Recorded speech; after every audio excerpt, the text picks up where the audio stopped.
Hello বন্ধুরা, তো আজকের ভিডিওটা হবে যে পায়রার হালুয়া কীভাবে বানাবেন। তো যারা পায়রা গরমে উড়াচ্ছেন তারা এই জিনিসগুলো দিয়ে দেখতে পারেন, পায়রা কিন্তু দারুণ উড়বে। আর ভিডিওটা ভালো লাগলে সবাই লাইক কমেন্ট করবেন। তো চলেন পায়রার হালুয়া কীভাবে বানাবেন সেটা আপনাদের জানাচ্ছি। তো কিভাবে বানাবেন হালুয়াটা দেখেন। তো এটা দিলে কিন্তু আপনার পায়রা ভালো উড়বে। আগে যেমন উঠছে ধরেন 4 ঘন্টা উঠছে, তো এইগুলো দিয়ে দেখবেন পায়রা 6.5 ঘন্টা উড়ে যাবে, কারণ 2 ঘন্টা পায়রাকে দেবেন না। তো এতে কিন্তু পায়রার দম বাড়বে না।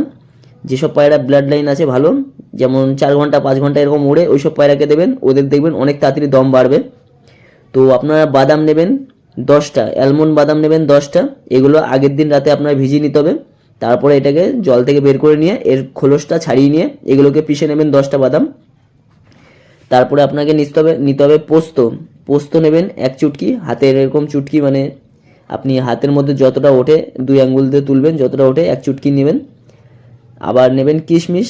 কিশমিশ নেবেন হলো 5টা। তো কিশমিশ 5টা নেবেন।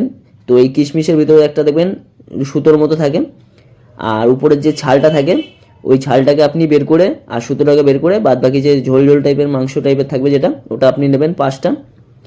আর আখরোট, আখরোট দেখবেন যেগুলো হয়, আখরোট নেবেন একটা, আখরোটের হাফ করে সেটাকে আপনারা নিয়ে নেবেন। তারপরে নেবেন পিস্তা, পিস্তা নেবেন 4 পিস। আর কাজু নেবেন 1 পিস। তো এগুলোকে সবগুলোকে আপনি পিষে নেবেন। এগুলোকে পিষে একদম যত পিষবেন তত ভালোভাবে তৈরি হবে। সবকটা জিনিসকে হামলদিস্তা বা যে কোনো জিনিসে একদম ভালো মতো পিষে নেবেন। এটা হলো 10টা পায়রার জন্য। 10টা পায়রার জন্য গুলি করবেন। যদি গুলিগুলোর সাইজ বড় হয়ে যায় তাহলে আপনি গুলিগুলোর সাইজ আর একটু ছোটো করে নেবেন। চিনি বাদামের মতো গুলিগুলো সাইজ করে নেবেন। চীনে যে বাদামগুলো মেলায় কিনতে পাওয়া যায় ওরকম বাদামের সাইজের গুলিগুলো করে নেবেন। আর এগুলো কিন্তু পায়রা, যেসব পায়রা নজর খারাপ সেই সব পায়রাকেও দেবেন, দেখবেন ওর নজর কতটা মজবুত হয়ে যায়। মানে পায়রা বাইরে থেকে পালানোর চান্স খুবই কম হয়ে যায়। তো গুলি ফুলি মারলে পায়রা বেরিয়ে যাওয়ার চান্স থাকে। যেসব পায়রার নজর খারাপ ওই সব পায়রাকে গুলি মারবেন, পায়রা বেরিয়ে যান। তো আমি গুলির ভিডিও দিই না। তো এই সব জিনিস দিয়েই কিন্তু পায়রা ওড়ানো যায়। 6 ঘন্টা 7 ঘন্টা আরামে ওড়ে এইসবে। পায়রা এমনি নর্মালে 7 ঘন্টা 8 ঘন্টা ওড়ে, শীতে আরও বেশি ওড়ে। তো আমি গরমে উড়াই 8.5 ঘন্টা এরকম উড়ে যায়, এইসব কিছু দিই না, এমনি এরকম উড়ে যায়। তো সব পায়রা তো সমান হয় না, এবার যাদের পায়রা যেরকমভাবে থাকে। তো এই জিনিসটা আপনার 10টা পায়রার জন্য 10খানা গুলি করে নেবেন। এগুলো দেওয়ার নিয়মটা কীরকম, 3 ঘন্টা যে পায়রা উঠছে তাকে দেবেন 1খানা গুলি। আর যে পায়রা 6 ঘন্টা 7 ঘন্টা উঠছে তাকে দেবেন 3টে গুলি। আর এটা আপনি দেবেন পায়রা যখন উড়াবেন তার আগে দেবেন, 20 মিনিট আগে বা 25 মিনিট আগে এরকম আগে এটা দিয়ে 10 ml জল দিয়ে দেবেন। এবার গরমের সময় হলে ঠান্ডা জল দিতে হয় পায়রাকে। তো ঠান্ডা জলও আমি ভাবছি বলে দেবো, তো এই ভিডিওর মধ্যেই বলে দেবো। তো ঠান্ডা জল দেবেন কীভাবে ওটাও বলে দেবো। তো আরেকটা আমি মানে এটার মধ্যেই বলছি না, ভিডিওটা অনেক বড় হয়ে যাবে। তো এইটা একটা খোরাক। তো এইটা দেবেন যেভাবে বললাম, 10টা গুলি করে নেবেন। যদি গুলির সাইজ বড় বড় হয়ে যায় তাহলে আপনি মানে আর একটু ছোটো ছোটো করে নেবেন গুলিগুলো। যে পায়রা 3 ঘন্টা উঠছে সে পায়রাকে একটা গুলি, আর যে পায়রা 6-7 ঘন্টা উঠছে সে পায়রাকে 3টে গুলি। আর রেস্ট যেদিন থাকবে সেদিন পায়রাকে যে কোনো একটা টাইম বেছে নেবেন, 7টার সময় সন্ধেবেলা যেদিন রেস্টে আছে 7টার সময় একটা গুলি দিয়ে দেবেন। গুলিটা দিতেই হবে, নয় পায়রা কিন্তু দম আবার চুরি করার চেষ্টা করে। ধরেন আজকে 7 ঘন্টা উঠলো, আবার কালকে 6 ঘন্টা উঠবে, 5 ঘন্টা উঠবে, এইসব করবে। এবার পায়রার ওড়ার মধ্যে অনেক আছে, যেগুলো পায়রা কুরুসে থাকলে, পায়রা মস্তিতে থাকলে, অনেক পায়রার মধ্যে সমস্যা থাকলে, পায়রা বডি গরম হয়ে গেলে, পায়রা দেখবেন পায়রাকে যদি আপনি স্নান না করেন তাহলেও কিন্তু পায়রা ওড়ে না, পায়রা দম চুরি করে। তো যে পায়রাকে উড়াবেন সে পায়রাকে ঘন ঘন স্নান করাবেন। আজকে উড়ালেন কালকেই স্নান করাবেন, তারপরের দিন রেস্ট থাকবে সেদিনও স্নান করাবেন। মানে পায়রাকে যত স্নান করাবেন বডি ঠান্ডা থাকবে তত বেশি উড়বে। এবার ভালো পায়রা হলে এই জিনিসগুলো আপনারা দেখতে হয়। আর পায়রা যখন উড়াবেন, ধরেন আজকে উড়ালেন কালকে রেস্ট আছে, তো আপনি কালকে 10 ml করে জল খাইয়ে পায়রাকে আপনি 2 ঘন্টার মতো রোদে রেখে দেবেন। বেশি টেম্পারে রাখবেন না, যাতে এমনি নর্মাল টেম্পারে থাকে। স্নান করিয়ে বা স্নান করাবেন না, স্নান করিয়ে রোদে রাখবেন না, তাহলে পায়রা জ্বর সর্দি এসব লাগতে পারে। এমনি রোদে রেখে দেবেন একটা সময় মতো। তো যেভাবে খোরাকটা বললাম, 10টা গুলি করে নেবেন। তারপরে পায়রাকে ওড়ানোর 25 মিনিট আগে পায়রাকে দিয়ে তারপরে উড়াবেন। পায়রার মধ্যে দেখবেন 2-3 দিনের মধ্যে পায়রা বুঝতে পারবেন উড়ান কীরকম বাড়ছে। আর একটা আমি মেডিসিন বলে দেবো। মেডিসিন বলতে গেলে পায়রা ওতে কোনো ক্ষতি হয় না, ভিটামিন একটা। পায়রার হাড্ডি এত মজবুত হয়ে যাবে, মানে আজকে দেবেন 4 ঘন্টার পায়রা 6 ঘন্টা 7 ঘন্টা উড়ে যাবে।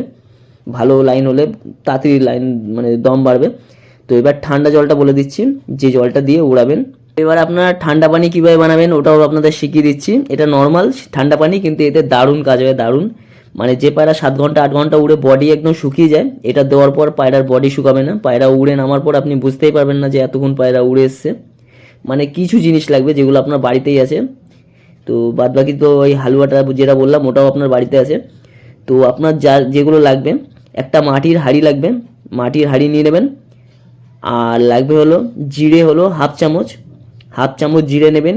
আর কতিলা, ওটা আপনি 2-3 চুটকির মতো নিয়ে নেবেন, ধরেন হাফ চামচের একটু কম ওই কতিলা নিয়ে নেবেন। আর সবুজ এলাইচি 4টে দানা, সবুজ এলাইচি ভাঙবেন, ওর ভিতরে 4খানা দানা থাকবে, ওইগুলোকে বের করে থেতো করে নেবেন। আর মিশ্রি নেবেন 1 ইঞ্চি বাই 1 ইঞ্চি মিশ্রি, যে সাদা মিশ্রি হয় ওটা 1 ইঞ্চি বাই 1 ইঞ্চি একটা মিশ্রি নিয়ে নেবেন। তাল মিশ্রি না, সাদা মিশ্রি, মানে মিশ্রি যেগুলো হয় সাদা সাদা দেখবেন মোটা মোটা, অনেক বড় থাকে, ভেঙে ভেঙে নেবেন। 1 ইঞ্চি বাই 1 ইঞ্চি একটা 1 পিস মিশ্রি নিয়ে নেবেন। ওটাকে গুঁড়ো করবেন, প্রথমে সবুজ এলাইচি গুঁড়ো করবেন, তারপরে জিরেটাকেও পুরো থেতো করে নেবেন। জিরেটাকে পুরো থেতো করবেন, প্রথমে সবুজ এলাইচি করবেন, তারপরে জিরে, তারপরে মিশ্রি, এইগুলোকে পিষে 1 গ্লাস জলের মধ্যে মাটির হাঁড়িতে আপনি সারা রাত ভিজিয়ে রাখবেন। 7টার সময় ভিজিয়ে রাখবেন। সকালবেলা পায়রা ওড়ানোর সময়, মানে ওড়ানোর সময় বলছি কেন, পায়রা যখন ওড়াবেন তার আধ ঘন্টা আগে 3 ml জল, মিশ্রির জল, আর 2 ml সাদা জল, মানে যেইটা বানালেন ঠান্ডা পানির জলটা, ওটা 3 ml নেবেন, আর সাথে নেবেন 2 ml সাদা জল। এই দুটোকে মিক্স করবেন। আর যখন এই জলটা ছাঁকবেন, মানে এটাকে ছেঁকে নিতে হবে জলটা যেন উপর থেকে নেওয়া হয়, যেন নিচ থেকে নেওয়া হয়, যেন মানে যে ঘোলটা থাকে, নিচে একটা ঘোল থাকে, ছাকার পরও একটা ঘোল থাকবে, ওটা আপনি উপর থেকে জলটাকে নিয়ে নেবেন মাটির হাঁড়ির থেকে, এইটা নেবেন আর পায়রাকে দিয়ে দেবেন। আর দেখবেন পায়রার উড়ান কত সুন্দর বেড়ে যায়। তো একটা ঘুঘু পাখি আটকে গেছে, তো এই ঠান্ডা জলটা দেবেন, পায়রার দেখবেন দম কত বেড়ে গেছে, পায়রার বডি গরম হবে না, পায়রা ঠান্ডা থাকবে। আর পায়রা যদি পুরো ফিট থাকে, পায়রা দারুণ উড়ে আসবে। আর ভিডিওটা ভালো লাগলে সবাই লাইক কমেন্ট করবেন। তো এটা আমার ফেসবুক পেজেও ছাড়বো, ইউটিউবে ছাড়বো। তো ইউটিউব চ্যানেল আছে লিটিল স্টার সঞ্জু, তো ফেসবুকে আছে হয়তো এসপি পিজন। তো আইডিটা আমি ভিডিও ছাড়তাম না, তো এখন ছাড়ছি, দেখি। মানে 3-4টে অ্যাপে আমি ভিডিও বানাই, তো ওখানে অনেকগুলোই অ্যাপ আছে, যেমন ইনস্টাগ্রাম, তারপরে ইউটিউব, আর আছে হলো এই ফেসবুকে নতুন হয়েছি, তো 6-7 দিন ভিডিও ছেড়েছি, 500-র উপরে ফলোয়ার হয়ে গেছে। আর ইনস্টাগ্রামে আছে 3 লাখ কত 20,000। আর ইউটিউবে আছে 6,100। আর তার আগে আমার অনেক ফলোয়ার ছিল, টিকটকে ছিল 1 মিলিয়নের উপরে, লাইকিতে 3 মিলিয়ন, ভিগো অ্যাপ যেখানে টাকা দিত সেখানে ছিল 7 লাখ, মানে ভিগো স্টার। আর আর হলো লাইকি, এই 3টে অ্যাপেই করতাম। ও আরেকটা আছে মজ, এখনও করি, মানে মজে 2 মাস মতো ভিডিও করেছিলাম, তো 35,000 ছিল, ওই আইডিটা চ্যানেলটা ডিলিট করে দিয়েছি, এত অ্যাপে ভিডিও বানানোর সময় নেই। তো ভিডিওটা ভালো লাগলে সবাই লাইক কমেন্ট করবেন, আর লাইক করে পাশে থাকবেন। আর যেগুলো বললাম ওগুলো আপনার দিয়ে পায়রাকে উড়িয়ে দেখতে পারেন, পায়রা দারুণ উড়বে। তো পায়রা ওড়াতে গেলে অনেক কিছুই করতে হয়, পায়রাকে বুঝতে হয়, মানে দেখে বুঝতে হয়। সবসময় বাচ্চা পায়রা ওড়ানোর চেষ্টা করবেন, পায়রা ওড়ানোর টাইম থাকে, পায়রাকে কীভাবে, মানে ধরেন বিকেল থেকে উড়াতে হয়, বিকেল থেকে পিছাতে হয়। আবার যদি আপনি সকালবেলা থেকে ছাড়েন তো 5টা থেকে ছাড়বেন, পায়রার মধ্যে দম থাকলে 1টা 1.5টা 2টো এরকম আরও বেশি উড়ে আসতে পারে। তো এইভাবে উড়াবেন।